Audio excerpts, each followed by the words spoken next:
بسم اللہ الرحمن الرحیم الحمد للہ رب العالمین والصلاة والسلام علی رسولہ الکریم وعلی آلہ وصحبہ ومن سار علی نہجہ الی یوم الدین وسلم تسلیما کثیرا اما بعد۔ ہمارا تفسیر کا درس سورہ مزمل میں جاری ہے، جس میں ہم نے سابقہ درس تک آیت نمبر 19 تک لے لی تھی، اور اس کی 20ویں اور آخری آیت باقی ہے جو سب سے لمبی آیت ہے۔ آج اللہ کے فضل سے اس کو لینے کی کوشش کرتے ہیں۔ اعوذ باللہ من الشیطان الرجیم۔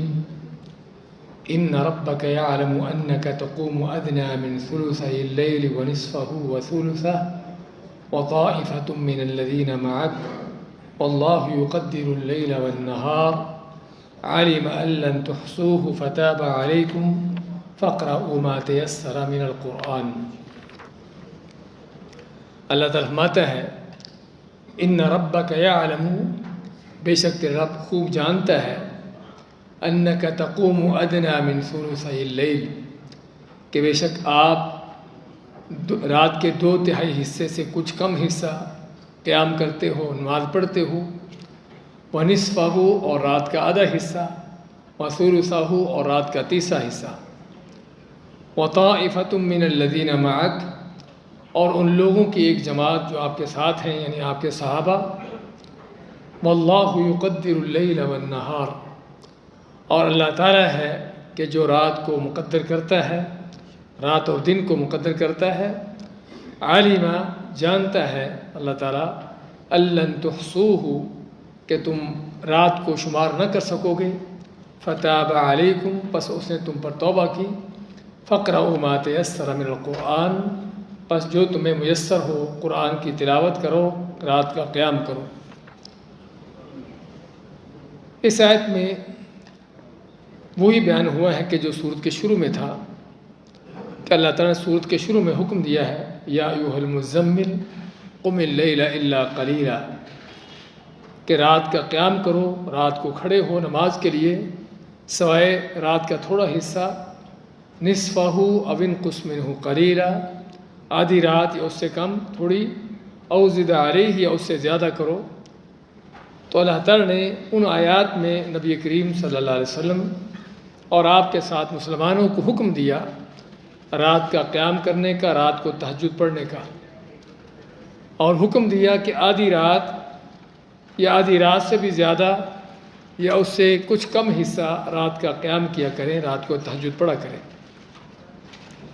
اور سیدہ عائشہ رضی اللہ تعالی عنہ ان سے پوچھا، ایک تابعی نے، سعد بن ہشام نے، کہ نبی کریم صلی اللہ علیہ وسلم کی رات کی نماز، تہجد کی نماز کیسے تھی؟ تو فرماتی ہیں عائشہ کہ اللہ تعالیٰ نے شروع میں آپ کے اوپر تہجد کی نماز فرض کی تھی، شروع میں آپ پر تہجد کی نماز فرض کی، اور حتیٰ کہ 1 سال کے قریب، سال بھر کے لیے آپ کے اوپر یہ نماز فرض رہی، اور رات کا آپ قیام کرتے رہے، آدھی رات یا اس سے کچھ زیادہ۔ اس کے بعد اللہ تعالیٰ نے پھر آپ کے لیے اس میں نرمی کر دی، تخفیف کر دی، اور رات کی نماز کو، تہجد کی نماز کو نفل قرار دے دیا۔ اسے مسلم میں حضرت عائشہ کی حدیث ہے، جس سے کیا پتہ چلا کہ شروع سے مراد یعنی ہجرت کے بعد، ہجرت سے پہلے نہیں، ہجرت کے بعد کی وقت بات ہے، اس وقت اللہ تعالیٰ نے آپ کے اوپر تہجد کی نماز پڑھنا اور صحابہ پر بھی اس کو فرض قرار دیا تھا، لیکن 1 سال بھر صحابہ اور آپ صلی اللہ علیہ وسلم یہ کرتے رہے۔ اس کے بعد اللہ تعالیٰ نے پھر نرمی کرتے ہوئے اس کو نفل قرار دے دیا، اور اس میں یہ بھی اختیار دے دیا کہ ضروری نہیں کہ آپ رات کا آدھا حصہ یا آدھے حصے سے زیادہ اتنا ہی قیام کرو، بلکہ جتنا آپ کے لیے آسانی ہو، جتنا آپ کے لیے آسانی ہو اتنا آپ رات کو قیام کرو، تہجد پڑھو۔ لیکن اس آسانی کا حکم آنے کے بعد بھی رسول کریم صلی اللہ علیہ وسلم کیا آپ نے نماز تہجد کی چھوڑ دی جو کہ نفل ہوگی؟ چھوڑی نہیں۔ کیا آپ نے اس کو واقعی ہی بہت کم کر دیا؟ اس کے بعد بھی آتا ہے کہ اللہ کے نبی صلی اللہ علیہ وسلم رات کی نماز اس قدر لمبی پڑھتے کہ آپ کے پاؤں سوج جاتے، پاؤں پر ورم آ جاتے، اور ایک ایک رکعت میں 5 پاروں سے زیادہ پڑ جاتے۔ ایک صحابی فرماتے ہیں کہ میں آپ کے ساتھ نماز کے لیے کھڑا ہوا، آپ نے نماز پڑھتے ہوئے تہجد کی نماز شروع کی تو سورۃ بقرہ پڑھی، مکمل سورۃ بقرہ پڑھنے کے بعد سورۃ النساء پڑھی، اس کے بعد سورۃ آل عمران پڑھی۔ یہ تینوں صورتیں ایک ساتھ آتی ہیں، اگر سے ترتیب میں پہلے سورۃ بقرہ ہے، پھر آل عمران، پھر نساء ہے، لیکن یہاں پر آپ نے پہلے بقرہ، پھر نساء، پھر آل عمران پڑھی۔ اس میں یہ بھی ہمیں دلیل ملتی ہے کہ صورتوں کی تلاوت کرتے ہوئے ان کو آگے پیچھے کیا جا سکتا ہے۔ نبی کریم صلی اللہ علیہ وسلم سے ایسا ثابت ہے۔ ہاں، آیتوں کو آگے پیچھے نہیں کریں گے، آیتوں کی جو ترتیب اسی طریقے سے پڑھا جائے، لیکن صورتوں کو اگر فرض کرو آپ کو صورت پہلے پڑھ لیتے ہیں، دوسری صورت بعد میں پڑھ لیتے ہیں تو جائز ہے۔ لیکن یہاں پر جو ہم بیان کرنے لگے تھے وہ یہ کہ آپ صلی اللہ علیہ وسلم نے ایک ہی رکعت میں یہ تینوں صورتیں پڑھیں جو تقریباً 5.25 پارے کی ہیں، اور آپ کی تلاوت کا انداز بھی کیا ہوتا تھا، ہر آیت پر ٹھہرنا، ہر آیت پڑھ کر رکنا، اس میں اگر کوئی اللہ تعالیٰ کی نعمت کا بیان ہے تو اللہ تعالیٰ سے اس کے فضل سے مانگنا، عذاب کا ذکر ہے تو پناہ مانگنا، اگر کوئی اللہ کی تسبیح حمد و ثنا کا ذکر ہے تو اللہ کی حمد و ثنا بیان کرنا۔ اس انداز سے آپ کی تلاوت ہوتی تھی۔ اسے آپ خود اندازہ لگائیے کہ آپ کی پھر نماز کتنی لمبی ہوگی اگر ایک رکعت میں 5.25 پارے پڑھ رہے ہیں۔ تو علی کل حال بات کرنے کا مقصد یہ تھا کہ اللہ تعالیٰ کی طرف سے تو اللہ نے اجازت دے دی کہ آپ تہجد کی نماز کو، رات کی نماز کو اپنے جتنا آپ کے لیے آسانی ہو پڑھ سکتے ہو، لیکن اللہ کے نبی صلی اللہ علیہ وسلم اور بلکہ صحابہ کرام نے بھی اس کو اسی طریقے سے لمبا ہی پڑھنے کی روٹین رکھی۔ تو یہاں پر اس آیت میں اللہ فرماتا ہے ان ربک یعلم انک تقوم ادنی من ثلثی اللیل ونصفہ وثلثہ وطائفۃ من الذین معک، کہ بے شک تیرا رب خوب جانتا ہے کہ بے شک آپ رات کی نماز، تہجد کی نماز پڑھتے ہو، اور اس کو کیسے پڑھتے ہو، رات کے 2/3 حصے، اس سے تھوڑا کم، یا آدھی رات، یا رات کا تیسرا حصہ، اور آپ کے ساتھ مسلمان بھی، صحابہ کرام بھی۔ اور اس سے معلوم ہوا کہ صحابہ کرام بھی تہجد کی نماز کی باقاعدہ ان کی بھی روٹین تھی، ان کا بھی باقاعدہ یہ عمل تھا، برخلاف آج کے بہت سے ان نمازیوں کے حوالے سے بھی کہ جن کو 5 نمازیں پڑھنے کی بڑا اہتمام ہوتا ہے، لیکن تہجد کی نماز کا کوئی اہتمام نہیں ہوتا۔ تو صحابہ کرام یعنی ان سے ایسے نہیں آتا کہ وہ کوئی تہجد کی نماز نہ پڑھتا ہو، بلکہ عموماً صحابہ کرام تہجد کی نماز پڑھتے تھے۔ اللہ تعالیٰ خود فرمایا وطائفۃ من الذین معک، اور آپ کے ساتھی جو ہیں ان میں سے ایک بڑی جماعت۔ اچھا، یہ آیت کیوں نازل کی؟ اس آیت کے نازل کرنے کا مقصد اللہ نے بیان کیا، واللہ یقدر اللیل والنہار، کہ اللہ تعالیٰ ہے جو رات کو مقدر کرتا ہے اور دن کو، دن اور رات کو مقدر کرنے کا معنی کہ اس کو لمبا چھوٹا کرنا، جس طرح کہ ہم جانتے ہیں کہ راتیں اور دن تبدیل ہوتے رہتے ہیں، گرمیوں میں دن لمبا رات چھوٹی ہوتی ہے، اور سردیوں میں دن چھوٹا اور رات لمبی ہوتی ہے۔ تو اللہ تعالیٰ ہے یہ ساری جو تبدیلیاں کرتا ہے۔ اب اللہ تعالیٰ نے سورت کے شروع میں جو حکم دیا تھا کہ آدھی رات سے زیادہ قیام کرو، 2/3 حصہ یا اس سے تھوڑا کم، یا اس طرح کر کے، اب صحابہ کے لیے اس وقت گھڑیاں تو تھی نہیں، ان کے لیے اس چیز کا بڑی مشکل تھی کہ رات کا آدھا حصہ کب ہوا ہے، کیا ہم نے واقعی اللہ کے حکم کے مطابق رات کا آدھا حصہ آدھی رات تک قیام کر لیا ہے یا اس سے زیادہ، کہیں اس میں کمی تو نہیں رہے گی۔ تو صحابہ کرام کو اس بات کی بہت فکر ہوتی تھی کہ کہیں اللہ تعالیٰ کے حکم میں کوئی نافرمانی نہ ہو جائے، اور اس میں کس بات کی دلیل ہے کہ ان کا اللہ کے دین پر کیا اہتمام تھا۔ آج ہم بڑے بڑے حرام کام بھی، ناجائز کام بھی کرنے پر کسی طرح کی کوئی فکر نہیں ہوتی، کوئی کسی طرح کا خیال نہیں آتا کہ ہم کیا کر رہے ہیں، لیکن صحابہ کرام یہ وہ نماز جو کہ حقیقت میں نفل ہی تھی، اس پر بھی ان کا اس قدر اہتمام کہ کہیں اس میں کمی نہ رہ جائے۔ تو اللہ تعالیٰ فرماتا ہے کہ اللہ تعالیٰ ہی چونکہ رات اور دن کو مقدر کرتا ہے، لمبا چھوٹا کرتا ہے، عالم ان لن تحصوہ، اور اللہ تعالیٰ جانتا ہے کہ تم رات کو شمار نہ کر سکو گے، رات کو جو آدھی رات یا رات کا آدھی رات سے زیادہ ہے تمہیں قیام کرنے کا حکم دیا گیا ہے، تو اللہ تعالیٰ جانتا ہے کہ تم اس چیز کا صحیح اندازہ نہیں کر سکو گے، اور مشکل تھا واقعی۔ تو اسی ماں اللہ تعالیٰ فَاقْرَؤُوا مَا تَيَسَّرَ مِنَ الْقُرْآنِ، تو اللہ نے آسانی کر کے اب تم کو حکم دیا ہے کہ پھر تم جو میسر ہو قرآن کی تلاوت کرو۔ لفظی معنی اس آیت کا یہ جملے کا یہ ہے، فَاقْرَؤُوا، پس تلاوت کرو، مَا تَيَسَّرَ مِنَ الْقُرْآنِ، جو میسر ہو، آسان ہو قرآن سے۔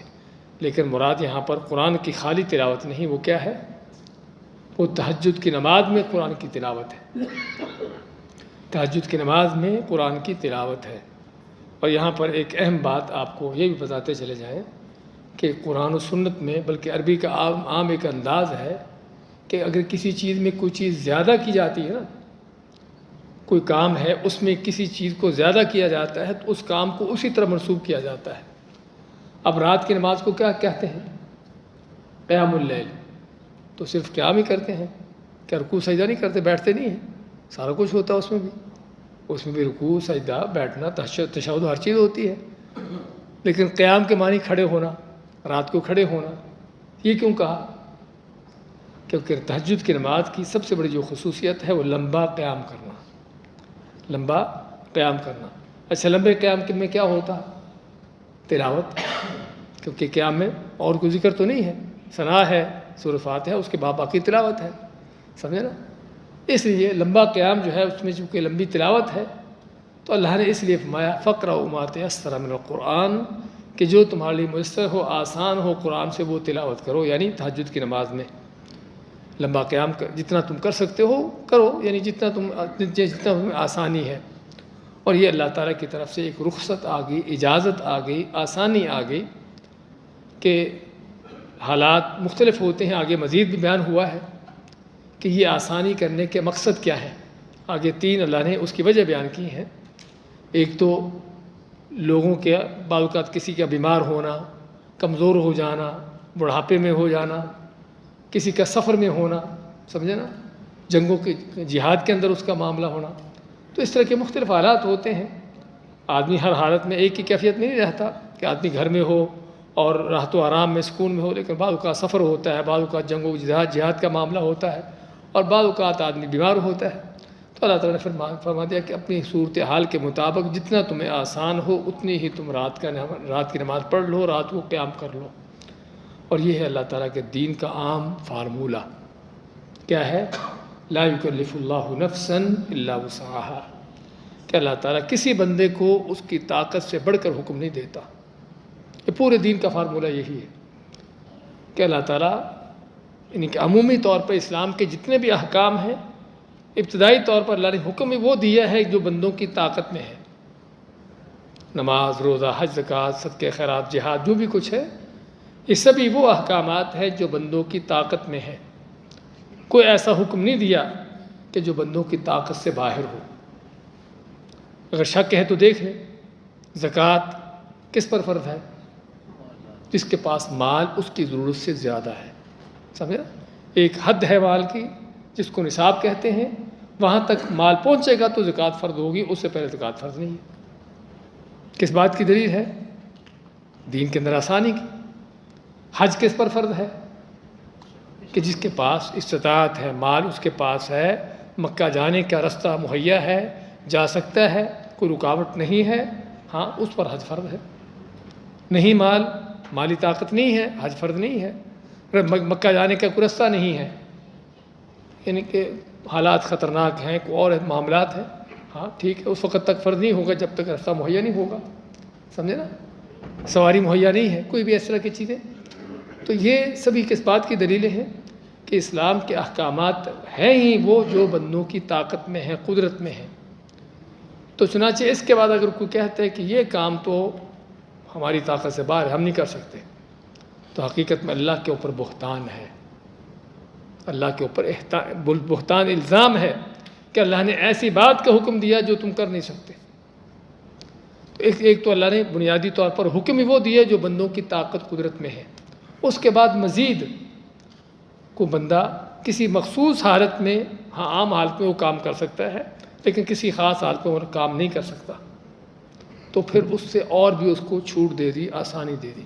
روزہ رکھو، صحت مند ہو، مسافر نہیں ہو، روزہ رکھو، لیکن بیمار ہو گئے، روزہ رکھنے مشکل ہے تو ٹھیک ہے چھوڑ دو، جب تک بیماری ہے، جب تک تکلیف ہے، روزہ رکھنے مشکل ہے، اتنے دن نہ رکھو، بعد میں قضا کر لو۔ تو یہ ہے دین کی آسانی کہ پہلی بات تو حکم ہی وہ دیا جو لوگ کر سکتے ہیں، لیکن پھر بھی بعض اوقات مخصوص آدمی کو، خاص آدمی کسی خاص حالت میں وہ کام نہیں کر سکتا، پھر بھی اس کو چھوٹ دے دی۔ نماز پڑھنے کے حوالے سے نماز پڑھو، صحت مند ہو، کھڑے ہو کر رکوع سجدہ جس طرح کیا جاتا کرو، لیکن بیمار ہو گئے، کھڑے نہیں ہو سکتے، بیٹھ جاؤ، بیٹھ بھی نہیں سکتے، لیٹ جاؤ، لیٹے لیٹے نماز پڑھ لو۔ تو کہنے کا مقصد یہ ہے اسلام کی آسانیاں۔ تو یہاں پر ہمیں وہی چیز ملتی ہے کہ تہجد کی نماز کا حکم تو دے دیا اور آدھی آدھی رات کا حکم دیا، اور اللہ تعالیٰ نے واقع دیکھ لیا کہ اللہ کے نبی صلی اللہ علیہ وسلم اور صحابہ کرام اللہ کے اس حکم پر کس انداز سے چل رہے ہیں۔ اور یہ بھی اللہ تعالیٰ بندوں کو آزماتا ہے، حکم دیتا ہے کسی چیز کا، جب دیکھتا ہے کہ بندے واقعی اللہ کے اس حکم پر چل پڑے ہیں، اور پھر اللہ تعالیٰ اس میں آسانی کر دیتا ہے۔ آزمائش بھی ہوگی، امتحان بھی ہو گیا، اس کا اجر بھی مل گیا، اور ساتھ کیا ہو گیا، حکم میں آسانی بھی ہوگی۔ یہ ان بدبختوں کے ان کے برخلاف کہ جو پہلے سے کہہ دیتے ہم تو کریں گے نہیں۔ بنی اسرائیل نے کیا کہا؟ سمعنا وعصینا، کہ ہم نے سنا تو ہے لیکن مانیں گے نہیں، نافرمانی کریں گے۔ لیکن مسلمان کون ہے؟ سمعنا واطعنا، کہ سنا اور اطاعت کی، کہ چاہے حکم ظاہر مشکل بھی لگتا ہو لیکن اللہ کے حکم کی اطاعت۔ اب آدھی رات سے زیادہ قیام کرنا، خصوصاً یعنی کہ راتیں چھوٹی بھی ہوتی ہیں، آپ گرمیوں کی راتیں آپ کے سامنے ہیں، چند گھنٹے کی رات ہوتی ہے، صرف نیند مشکل سے پوری ہوتی ہے، اگر آدمی پوری رات بھی سوئے تب بھی چیز ہے کہ اس میں آدھی رات سے زیادہ قیام کرنے کا حکم آ جائے، اور دن کو ان لوگوں کے جہاد اور یہ ساری چیزیں بھی ہوتی تھیں، تو مشکل تو تھی ہی، لیکن اللہ تعالیٰ نے جب حکم دیا اور صحابہ نے اس مشکل کام کو بھی کر کے دکھا دیا تو اللہ نے آسانی کر دی۔ یہ ہے اللہ تعالیٰ کا دین، آسانیوں کا دین۔ ہاں اللہ تعالیٰ کچھ وقت کے لیے بندوں کو آزماتا ہے، آزمائشیں ضرور ہیں، لیکن یہ آزمائشیں ہمیشہ کے لیے نہیں ہوتی، امتحان کا وقت بہت تھوڑا ہوتا ہے۔ تو میں اللہ تعالیٰ نے فقرأ ما تیسر من القرآن، کہ اب تم کو آسانی کر دی، تو اب جو تمہارے لیے میسر ہو قرآن کی تلاوت کرنا، یعنی تہجد پڑھنا۔ تو اصل اس آیت کا تعلق رات کی وہی تہجد کی نماز سے ہی ہے کہ اللہ نے آسانی کر کے فرما دیا کہ جتنی پڑھ سکو پڑھو، لیکن اس کی تفسیر آپ نے فرمائی کہ کتنی پڑھ سکتے ہو پڑھو۔ کیا کوئی ایک آیت پڑھ کے بھی، دو آیتوں پڑھ کے بھی ہو جائے گا؟ ہم نے حدیث آپ کو سنائی تھی، لیکن بھی صلی اللہ علیہ وسلم نے فرمایا کہ جس نے رات کو 10 آیتوں کے ساتھ قیام کر لیا وہ اللہ کے ہاں غافلوں میں سے نہیں لکھا گیا، یعنی چاہے 2 رکعتیں پڑھ لی ہوں، 10 آیتیں پڑھ کر 2 رکعتوں کے اندر، تب بھی وہ غافل نہیں لکھا جائے گا۔ غافل سے مراد یہ لاپرواہ نہیں ہوگا اللہ کے ہاں۔ اور جس نے رات کی نماز میں 100 آیتیں پڑھنی، اس کے لیے کیا ہے؟ وہ ایسے ہے جس طرح کے بہت زیادہ اجر کمانے والوں میں سے ہے۔ اور جس نے رات کی نماز میں 1000 آیت پڑھ لی، ہاں اس کے لیے کیا ہے؟ اس کے لیے جیسے کہ اسے نیکیوں کے خزانے جمع کر لیے۔ تو یہ تھا آپ صلی اللہ علیہ وسلم کی تفسیر، کم از کم جو ہے آدمی 10 آیتوں سے کم نہ ہو اس کا رات کا قیام۔ اگر 2 آیتیں بھی پڑھ لے، دو رکعتیں بھی پڑھ لیتا ہے 10 آیتیں کے ساتھ، تب بھی اللہ کے ہاں غافلوں میں نہیں لکھا جائے گا، لاپرواہوں میں نہیں لکھا جائے گا۔ لیکن اگر اس سے زیادہ پڑھ لے، اصل تو یہی ہے۔ تو بات کر رہے تھے کہ اس کا تعلق ہے یعنی رات کی نماز کے ساتھ، لیکن بعض علماء کہتے ہیں کہ اس کا تعلق عموماً بھی قرآن کے ساتھ ہے، کہ نماز میں جو تمہیں قرآن سے میسر ہو پڑھ لو۔ اب واقعی قرآن کی تلاوت کرنا فاتحہ کے بعد اس میں تو یہی ہے کہ آدمی کے لیے جو میسر ہو، چھوٹی صورت، بڑی صورت، ایک آیت، چند آیتیں، جو بھی اس کے لیے آسانی ہو پڑھنا پڑھ لے۔ لیکن بعض لوگوں نے یہ بھی اس سے سمجھا ہے کہ نماز میں جو بھی تم کو آسان ہو پڑھ لو، یعنی فاتحہ بھی پڑھنے کی ضرورت نہیں۔ تو یہ ان کی اپنی سمجھ ہے کہ جو نبی اکرم صلی اللہ علیہ وسلم کی سنت کے خلاف ہے۔ آپ نے کیا فرمایا ہے؟ لا صلاۃ لمن لم یقرأ بفاتحۃ الکتاب، کہ جس نے نماز میں فاتحہ نہیں پڑھی اس کی نماز نہیں ہے۔ تو نماز میں فاتحہ کا پڑھنا ضروری ہے۔ ہاں اس کے بعد آپ کی مرضی ہے، ایک آیت پڑھ لو، 10 آیتیں پڑھ لو، 100 آیت پڑھ لو، لمبی صورت پڑھ لو، چھوٹی پڑھ لو، آپ کی مرضی ہے، سمجھے نا۔ لیکن یہ ہے کہ فاتحہ پڑھنا ضروری ہے۔ اسی طرح فقر و ماتیسر من القرآن کے اندر ہمیں دیکھنا ہوگا کہ نبی صلی اللہ علیہ وسلم کی تفسیر کیا ہے، آپ کتنی تلاوت کرتے تھے۔ آپ کی نمازوں کے اندر تلاوت کے حوالے سے مختلف انداز سے، بعض نمازوں میں آپ کی تلاوت لمبی ہوتی تھی، جس طرح کہ فجر کی نماز ہے۔ فجر کی نماز میں عموماً آپ کی نماز 60 سے 100 آیتوں کی ہوتی تھی۔ آپ کی نماز میں 60 سے لے کر 100 آیتوں تک پڑھتے تھے، 60 سے زیادہ آیتیں لیکن جس طرح مغرب عشاء کی نمازیں ہیں یہ عام طور پر اس میں تلاوت چھوٹی ہوتی تھی۔ تو ہمیں بھی چاہیے کہ آپ صلی اللہ علیہ وسلم کی سنت کے مطابق ہماری تلاوت ہو، نماز ہو۔ اچھا، اس آسانی کے اسباب بیان کیے کہ آسانی تم پر کیوں کی گئی۔ علم ان سیکون منکم مرضی، اللہ تعالیٰ جانتا ہے کہ تم میں کچھ بیمار ہوں گے۔ آدمی بیمار ہے، ظاہری بات بیماری کی حالت میں وہ چیز نہیں کر سکتا جو صحت مندی میں کرتا ہے، اس لیے اللہ تعالیٰ نے آسانی کر دی کہ اب جتنی تم پڑھ سکتے ہو پڑھو۔ بیماری میں تم اگر 11 رکعت نہیں پڑھ سکتے تہجد کی، چلو 3 پڑھ لو، 5 پڑھ لو، جتنا تم آسانی سے پڑھ سکو پڑھو ضرور۔ اچھا، اگر کوئی آدمی نہ پڑھ سکے، اس قدر بیمار ہو کہ تہجد کی نماز نہ پڑھ سکا، ہاں فرض تو پڑھنا ہے۔ پہلے بھی ہم نے تنبیہ کی تھی کہ بعض اوقات لوگوں کو دیکھا جاتا ہے بیمار ہو گیا، کوئی اس طرح کی کیفیت ہوگی، نماز چھوڑ دی۔ کیوں چھوڑی بھی؟ وضو نہیں کر سکتے، کپڑے ناپاک ہیں، بستر ناپاک ہے، بیڈ ناپاک ہے، اٹھ نہیں سکتے، طرح طرح کے۔ بھئی نماز جو ہے، فرض نماز کسی حالت میں نہیں چھوٹتی جب تک ہوش و حواس باقی ہے، جب تک عقل کام کر رہی ہے نا، آپ کے ہوش و حواس ہیں، اس وقت تک فرض نماز کی چھوٹ نہیں ہے۔ پڑھنی بھی اپنے ٹائم پہ ہے، وضو کر سکتے ہیں، نہیں کر سکتے، تیمم کر سکتے ہیں، وہ بھی نہیں کر سکتے، اس کے بغیر ہی۔ کپڑے ناپاک ہیں، ہاں چینج کرو، دھو لو، نہیں کر سکتے، دھونے کا کوئی طریقہ نہیں ہے، کوئی آپ کے پاس چانس نہیں ہے اس کو پاک کرنے کا، اسی آدمی پڑھو۔ قبلہ کی طرف کر سکتے ہو کرو، کرنا چاہیے، نہیں کر سکتے تو حتیٰ کہ جیسے ہو ویسے ہی نماز پڑھنا ہے۔ فرض نماز میں کسی طرح کی چھوٹ نہیں ہے، لیکن نفل کے حوالے سے اللہ تعالیٰ کی بہت بڑی ہمارے لیے خوشخبری ہے۔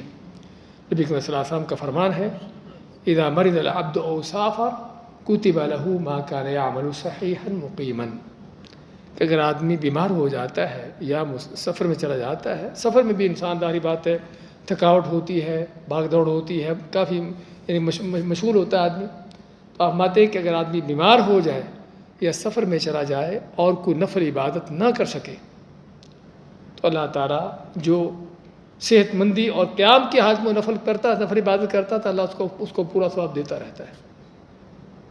کیا مطلب؟ ایک آدمی تہجد پڑھتا ہے لیکن بیمار ہونے کی وجہ سے نہ پڑھ سکا، اللہ کے ہاں اس کے ہاں تہجد کی نماز کا پورا ثواب لکھا جا رہا ہے اس کے لیے۔ ایک آدمی روزے رکھتا تھا، روزے رکھتا ہے، نفل روزے، پیر جمعرات کا فرض کرو جو سنت ہے، لیکن سفر کی وجہ سے نہ رکھ سکا، گرمی کا وقت ہے، لمبا سفر ہے، مشکل یعنی نہیں رکھا اسے، تو اس کو اللہ تعالیٰ کے ہاں اس روزے کا مکمل اجر مل رہا ہے، ایسے ہے جیسے وہ روزے رکھ رہا ہو۔ لیکن یہ اسی کے لیے ہے کہ جو یہ نفل عبادت کرتا ہو صحت مندی کی حالت میں، مقیم حالت میں، جو نہ کرتا ہو اس کے لیے نہیں ہے، سمجھے نا؟ یہ صرف اس کے لیے ہے کہ جو صحت مند ہونے کی حالت میں، مقیم ہونے کی حالت میں یہ عبادت کر رہا ہو، اس کے لیے اجر ہے، لیکن جو نہیں کر رہا ظاہری بات اس کے لیے نہیں ہے۔ تو اللہ ماتا ہے کہ تم کو آسانی کیوں دی گئی؟ کیونکہ اللہ تعالیٰ جانتا ہے کہ تم میں سے کوئی بیمار بھی ہوں گے، اس لیے تم کو آسانی دی۔ وآخرون یضربون فی الارض یبتغون من فضل اللہ، اور کچھ دوسرے ہوں گے یضربون فی الارض، جو زمین میں چلیں گے، سفر کریں گے، کس لیے؟ یبتغون من فضل اللہ، اللہ کا فضل تلاش کرتے ہوئے۔ اللہ کا فضل کیا؟ رزق، روزی، حلال روزی کو اللہ نے اپنا فضل کہا ہے، حرام نہیں۔ حرام کی روزی اللہ کا فضل نہیں، وہ شیطان کا فضل ہے، سمجھے نا؟ اللہ کا فضل کیا ہے؟ وہ حلال روزی ہے۔ ایسے پتہ چلا کہ حلال روزی کا کمانا، فرائض کو ادا کرنے کے ساتھ ساتھ یہ بھی اللہ کا فضل ہے۔ اللہ نے نہ کہ صرف اس کی اجازت دی بلکہ اس کا حکم دیا ہے، سمجھے نا؟ تو یہاں پر اللہ نے بلکہ اس کی وجہ سے ہی تہجد کی نماز کے اندر بھی نرمی کر دی، اس کے اندر بھی نرمی کر دی کہ اللہ تعالیٰ کو پتہ ہے کہ تم کو سفر کرنے پڑتے ہیں، کوئی تجارت کے لیے، اپنے کام کاج کے لیے، تو اس لیے اگر کوئی سفر کا معاملہ ہے تو تب بھی مشکل ہوتا ہے یہ اس طرح کی چیزیں کرنا، تو اللہ نے آسانی کر دی کہ تم پڑھ سکتے ہو تو پڑھو، جتنی پڑھ سکتے ہو پڑھ لو۔ وآخرون، اور دوسرے کچھ ہوں گے یضربون فی الارض، جو چلیں گے زمین میں، یبتغون من فضل اللہ، اللہ کا فضل یعنی روزی تلاش کرتے ہوئے، حلال روزی کمانے کے لیے سفر کریں گے، کیونکہ آدمی تجارت کاروبار میں یہی ہوتا ہے۔ عام طور پر سابقہ زمانوں میں کاروبار تجارت کے لمبے سفر کرنا پڑتے تھے، کئی مہینوں بلکہ سال ہر سال کے سفر ہوتے تھے۔ دو تو یہ ہو گئے، بیمار اور سفر، اور تیسرا کیا ہے؟ وآخرون یقاتلون فی سبیل اللہ، اور تیسرے وہ جو اللہ کی راہ میں قتال کرنے والے، جہاد کرنے والے۔ اب ظاہر بات جہاد سفر بھی ہے، سفر کے ساتھ ساتھ جنگ بھی ہے، دشمن کے ساتھ مقابلہ بھی ہے، خطرات بھی ہیں طرح طرح کے، تو کوئی شک نہیں کہ اس میں یعنی کہ کافی مشکلات ہیں۔ تو اللہ تعالیٰ نے 3 وجہ بیان کی اس آسانی کی، ایک بیماری، دوسرا سفر، تیسرا جہاد۔ فَاقْرَؤُوا مَا تَيَسَّرَ مِنْهُ، تو اس لیے اللہ فرماتا ہے کہ جو تمہارے لیے میسر ہو قیام کرو، قرآن کی تلاوت لمبی چھوٹی جو کرنا کر سکتے ہو کرو۔ وَأَقِيمُوا الصَّلَاةَ وَآتُوا الزَّكَاةَ، ہاں رات کی نماز میں، نفل نماز میں تو آسانی کر دی کہ جتنی کر سکتے ہو کرو۔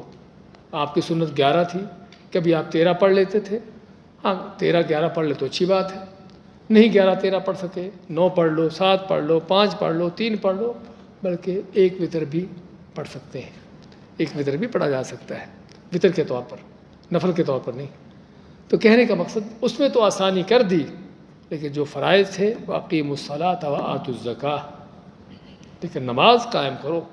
نماز قائم کرنے کا معنی کہ فرائض کی ادائیگی کرو، اس میں چھٹی نہیں ہے، سفر ہو، جہاد ہو، بیمار ہو، کچھ بھی کیوں نہ ہو۔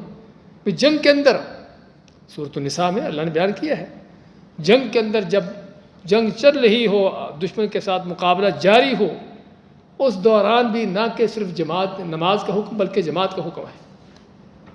نماز تو پڑھنی ہی پڑھنی ہے، نماز کو بھی جماعت کے ساتھ پڑھنے کا حکم اللہ تعالیٰ نے حکم دیا ہے کہ اگر جنگ کے معاملہ ہو تو تم مسلمانوں کے 2 جماعتیں بنا لو، 2 گروہ کر لو، ایک گروہ تمہارے ساتھ نماز میں کھڑا ہو، دوسرا جو دشمن سے جنگ کر رہا ہو۔ مختلف اس کی کیفیتیں آتی ہیں۔ تو جنگ کے اندر نہ کہ صرف نماز پڑھنا بلکہ جماعت کے ساتھ نماز پڑھنا، اسے پتہ چلتا ہے کہ فرض نماز کی اہمیت کتنی بڑی ہے، کہ اس میں کسی طرح کی چوٹ نہیں۔ آج ہم چھوٹے چھوٹے معمولی قسم کی چیزوں پر بھی کام تھا اس لیے نماز نہیں پڑھی، جاب کی وجہ سے، یا گاڑی پہ سوار تھا بس ٹائم نہیں ملا، گاڑی کہیں روکنے کا موقع نہیں ملا۔ ایک پہلی بات تو یہ کہ اللہ تعالیٰ نمازوں کے اوقات لمبے رکھے ہیں، چھوٹے نہیں ہیں۔ فجر کی نماز کا وقت فجر طلوع ہونے سے لے کر سورج طلوع ہونے تک ہے، تقریباً کم سے کم 1.5 گھنٹے کے قریب وقت ہے، 1.5 گھنٹے کے قریب۔ ظہر کی نماز کا وقت سورج ڈھلنے سے لے کر ہر چیز کا سایہ اس کے برابر ہونے تک تقریباً 3 گھنٹے سے زیادہ، عام طور پر، ہاں سردیوں میں تھوڑا کم ہوتا ہے، 2-2.5 گھنٹے کا ہو جائے گا۔ اور اس طرح عصر سے مغرب تک کا وقت کافی لمبا ہوتا ہے۔ صرف سب سے کم ترین وقت جو ہے وہ مغرب عشاء کا، لیکن وہ بھی بعض اوقات 1.5 گھنٹے تک ہوتا ہے، گرمیوں میں 1.5 گھنٹے تک پہنچتا ہے یا ان ملکوں کے اندر۔ تو کہنے کا مقصد اتنا لمبا ٹائم ہے، یہ نہیں کہ 5-7 منٹ کا ٹائم ہے۔ ہاں الگ بات ہے کہ ہمیں کوشش ہماری ہو کہ جماعت کے ساتھ پڑھ لیں، لیکن کسی وجہ سے جماعت چھوٹ گئی تب بھی وقت سے تو نہ نکلے، قضا تو نہ ہو۔ تو اللہ مطلب اقیموا الصلاۃ، اور نمازوں کو قائم کرو، ان کو وقت پر، پابندی پر، جماعتوں کے ساتھ مل کر، اور اللہ کے حکم کے مطابق ادا کرو۔ وآتوا الزکاۃ، اور زکوٰۃ ادا کرو۔ اور یہ سورۃ مزمل مکی صورت ہے، اس سے پتہ چلا کہ نماز تو فرض ہوئی تھی ہجرت سے پہلے مکہ میں، لیکن زکوٰۃ کا بھی حکم تھا، زکوٰۃ کا بھی حکم تھا کہ لیکن زکوٰۃ اللہ نے باقاعدہ طور پر جو فرض کی ہے مدینہ میں جا کر، اس کے باقاعدہ نصاب مقرر کیے کہ کتنا مال ہو تو زکوٰۃ دیں گے، کتنا ہو تو نہیں دیں گے، کتنی زکوٰۃ نکالیں گے کتنے مال سے، وہ ساری تفصیلات مدینہ میں جا کر اس کے حکم دیے۔ لیکن مکہ میں بھی زکوٰۃ دینے کا حکم تھا، کس لیے؟ کیونکہ بھائیو دین کے اقامت کے لیے، دین کو قائم کرنے کے لیے، دین کی دعوت کے لیے، دین کو پھیلانے کے 2 بڑی چیزوں کی ضرورت ہے، ایک مال اور دوسرا دعوت و جہاد، سمجھے نا؟ ان 2 کاموں کے بغیر دین نہیں پھیلتا۔ بلکہ اللہ نے جہاں بھی جہاد کا حکم دیا ہے، جاہدوا باموالہم وانفسہم، پہلے مال کا ذکر کیا پھر جان کا، یعنی جانی طور پر بھی جہاد کرنا، لڑنا، جا کر میدانوں میں اترنا وہ بھی ہے، لیکن پہلے مال کا ذکر کیا۔ کس لیے؟ کیونکہ مال بنیاد ہے ان ساری چیزوں کی۔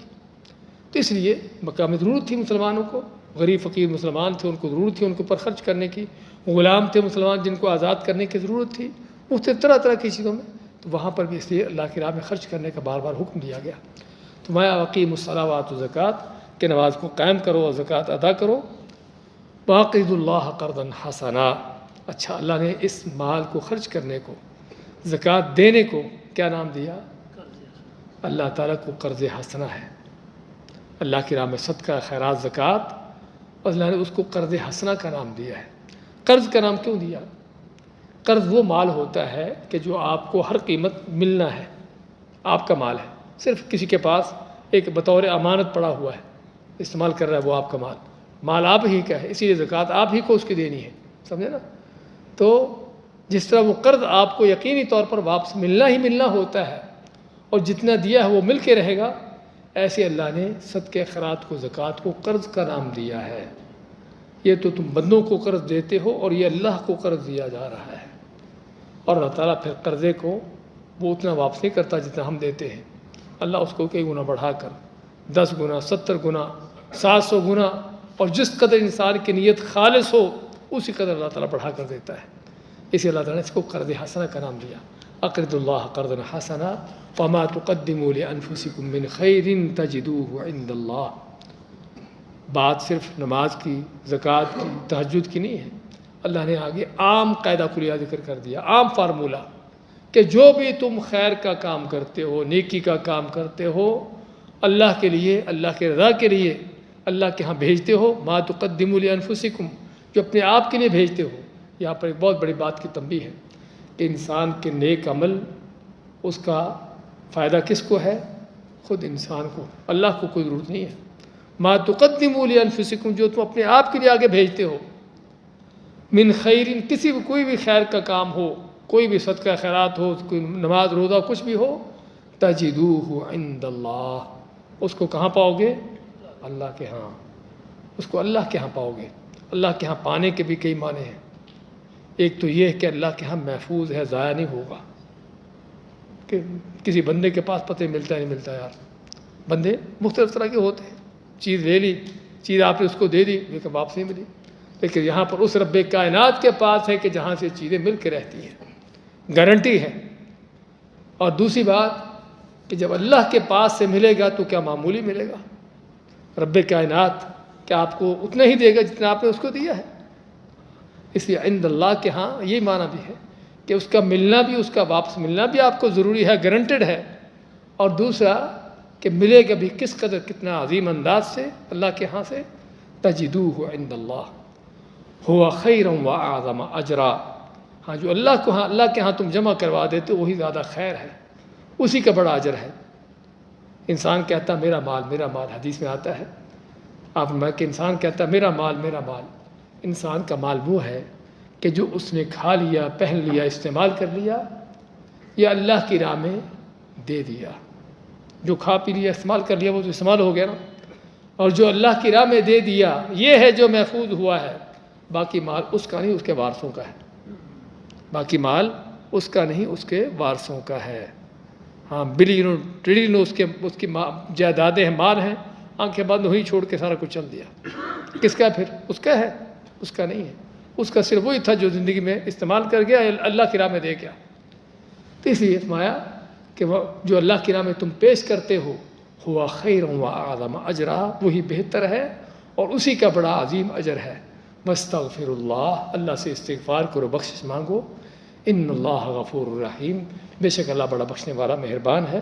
تنبیہ کر دی آیت کے آخر میں کہ بڑے بڑے کام تو بڑے بڑے بتائے ہیں، تہجد کی نماز جیسے، نماز اور زکوٰۃ جیسے خیرات، لیکن یہ نہ ہو کہ میں یہ بڑے کام کر لیے، اللہ ماتا جتنے بڑے بھی کام کر لو پھر بھی اللہ کا حق ادا نہیں ہوتا، پھر بھی اللہ سے توبہ استغفار کی ضرورت ہے کہ انسان اللہ کے حق میں کیا کیا کمیاں ہوتی ہیں، نماز کے اندر ہی 5 نمازیں پابندی کے ساتھ بھی پڑھ لیں تب بھی اس کے اندر کیا کمی رہتی ہے، زکوٰۃ کے علاوہ بھی صدقہ خیرات جتنے بھی دے رہے ہیں، کیا تم نے اللہ کا حق ادا کر لیا؟ وہ حق پھر بھی ادا نہیں ہوتا۔ اس لیے کیا کرو؟ واستغفر اللہ، اللہ سے استغفار کرو، بخشش مانگو، ان اللہ غفور الرحیم، بے شک اللہ بڑا بخشنے والا مہربان ہے۔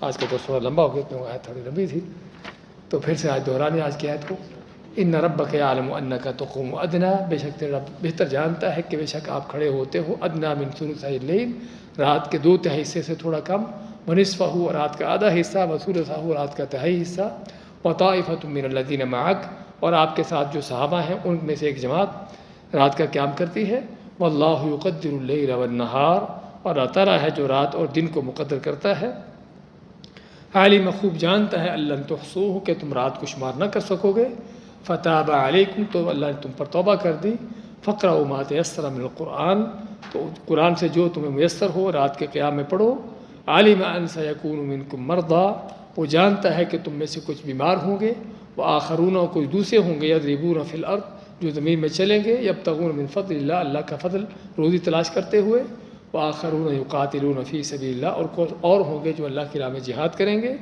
فقرؤوا ما تیسر منہ، تو پھر پڑھو اس قرآن میں سے جو تمہیں میسر ہو رات کی نماز میں، وأقیموا الصلاۃ، اور نماز قائم کرو، وآتوا الزکاۃ، اور زکوٰۃ دو، وأقرضوا اللہ قرضا حسنا، اور اللہ تعالیٰ کو قرض حسنہ دو، یعنی اللہ کی راہ میں خرچ کرو، وما تقدموا لانفسکم من خیر، اور جو بھی تم پیش کرتے ہو اپنے آپ کے لیے کسی کوئی نیکی خیر میں سے، تجدوہ عند اللہ، تو اس کو پاؤ گے تم اللہ کے ہاں، ہوا خیرا واعظم اجرا، وہی بہت بہتر ہے اور اس کا بہت بڑا اجر ہے، واستغفر اللہ ان اللہ غفور رحیم، اور استغفار کو بخشش مانگو اللہ سے، بے شک بڑا ہی بخشنے والا مہربان ہے۔ بارک اللہ فیکم، جزاکم اللہ خیر۔